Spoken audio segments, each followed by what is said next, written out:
Olá pessoal, eu sou Fábio Marim, professor do Departamento de Engenharia da Exalc, e a gente está aqui para gravar o vídeo de fevereiro de 2024 do Sistema Tempo-Campo. Para começar essa conversa, vamos olhar como é que foi o mês de janeiro de 2024, como a gente sempre faz, para ver como é que foi a distribuição das chuvas em todo o Brasil. Peço que vocês acompanhem aqui nos dois mapas e percebam que as chuvas chegaram na parte norte do Brasil, mas elas chegaram de forma mal distribuída. Percebam que o Tocantins, Bahia, a parte leste do Mato Grosso e o norte de Goiás tiveram volumes bastante expressivos, como mostra especialmente o mapa da direita, que é o mapa de anomalias, o mapa de desvio em relação à média. Mas São Paulo, Triângulo Mineiro, sul de Goiás e uma parte importante do Mato Grosso e do Pará ficaram com chuvas abaixo da média. E isso trouxe repercussão para a safra de soja e de cana, como a gente vai ver no final desse vídeo. Essas chuvas tiveram uma repercussão importante no armazenamento hídrico dos solos. Observem aqui os dois mapas de umidade do solo, o armazenamento hídrico que a gente gera através da técnica do balanço hídrico, como é que evoluiu de dezembro para o final de janeiro a umidade. Percebam que a umidade se posicionou em níveis interessantes em praticamente todo o Brasil. Okay? Mesmo nas regiões com chuva um pouco abaixo da média, a umidade ainda se manteve em níveis intermediários, assegurando o suprimento hídrico, mas limitando de alguma forma aquele potencial produtivo para as culturas que estão no campo nesse momento. E como é que vai ficar as condições do tempo na primeira quinzena de fevereiro? Reparem aqui nesse mapa que a chuva deve se manter mais ou menos no mesmo padrão que a gente observou no final de janeiro. Okay? Especialmente aqui na parte sul, São Paulo, norte do Paraná, Mato Grosso do Sul, Triângulo Mineiro, sul de Goiás, as chuvas chegaram no final do mês. A gente passou quase 20 dias sem chuva nessa região. Então, apesar do volume em algumas partes terem ficado até suficientes, a distribuição não foi boa. E esse deve ser mais ou menos o regime da primeira quinzena de fevereiro. A chuva se posiciona bastante no Mato Grosso, Tocantins, no Pará, boa parte de Minas, mas percebam que São Paulo, Mato Grosso do Sul e uma parte importante do Triângulo Mineiro continua com chuva limitada nessa primeira quinzena. Nessas partes que eu acabei de mencionar, a gente começou muito bem e estamos evoluindo para uma condição não muito boa. E isso, como eu já comentei, tem um impacto na safra que está no campo agora, especialmente para a soja e para a cana-de-açúcar. E como é que vão ficar as condições? Qual é o cenário para fevereiro? Para fevereiro, as condições ainda são de chuvas relativamente boas em praticamente todo o Brasil, com exceção da parte norte, o extremo norte do país. Toda a parte central, o sudeste e o sul do país deve ter chuvas acima da média, como a gente está mostrando aqui nesses dois institutos de previsão de longo prazo, né, que é o INMET no mapa da esquerda e o Instituto Americano no mapa da direita. Okay? Esse Instituto Americano, como a gente já comentou nos vídeos passados, ele acertou bastante, tá, nessa safra aqui. Então a gente está botando bastante fé nele, okay, de que fevereiro ainda se mantém com chuvas suficientes ao longo desse mês. Para março, reparem aqui comigo que as condições já são um pouco diferentes.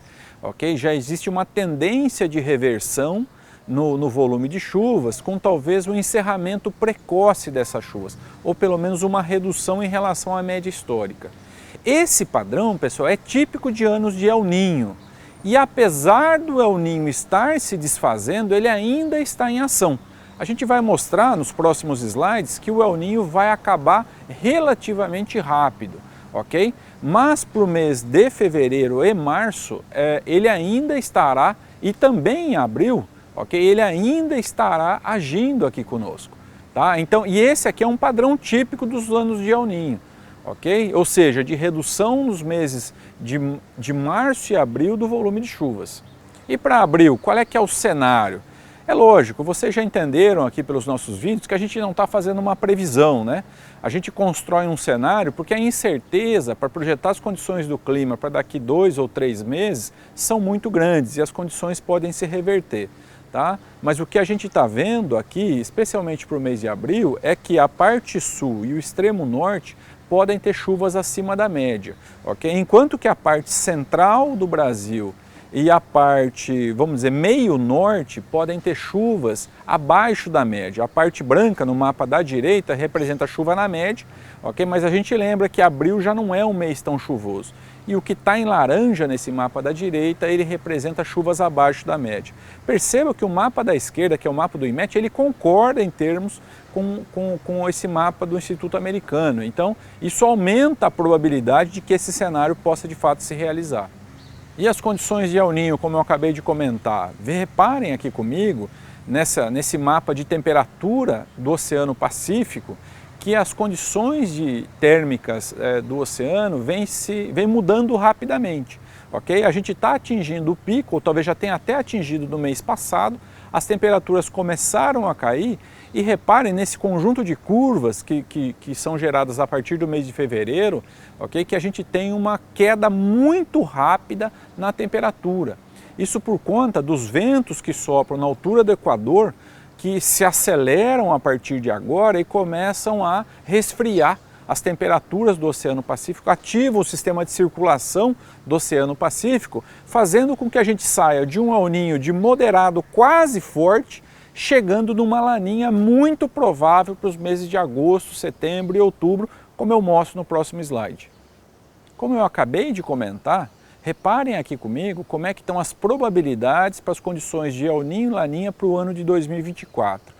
As barras vermelhas mostram a probabilidade de El Niño e percebam que elas vão caindo rapidamente a partir desse mês. E percebam que as barras em azul, que representam a Laninha, elas crescem fortemente.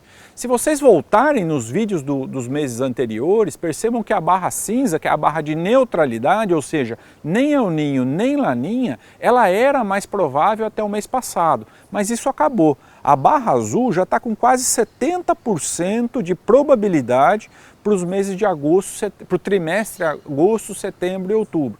Então é muito provável que a safra 24-25 ela se dê numa condição de Laninha, que inverte um pouco as condições que a gente teve nessa safra 23-24, favorecendo um pouco mais o centro-oeste em detrimento da região sul do país. E para terminar, queria fazer um comentário rápido, pessoal, sobre uma previsão de safra que o Sistema Tempo Campo gerou ao longo do mês de janeiro e que talvez vocês ainda não tenham tido acesso.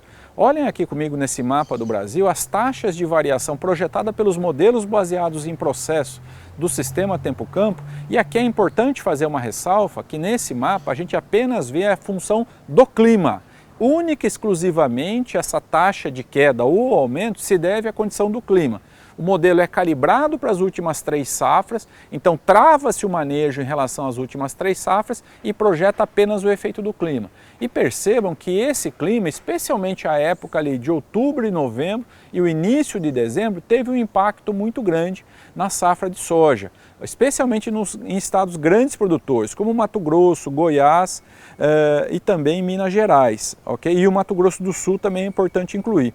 O Paraná, ele aparece ali com uma queda na faixa de 20% e é interessante mencionar, porque o Paraná começou muito bem, semeando um pouco mais cedo, em condições ótimas, o El Niño garantindo a chuva ali exatamente quando faltava a chuva no Mato Grosso, mas depois, especialmente do final de dezembro e ao longo de quase todo o mês de janeiro, o Paraná sofreu muito quando as lavouras estavam mais necessitadas e estavam mais sensíveis à falta d'água. Por isso essa queda importante que a gente observa. Para terminar, um comentário importante para o Rio Grande do Sul, uma safra de recuperação. Essa subida aí na faixa de 50% é porque, na verdade, a safra anterior foi muito baixa.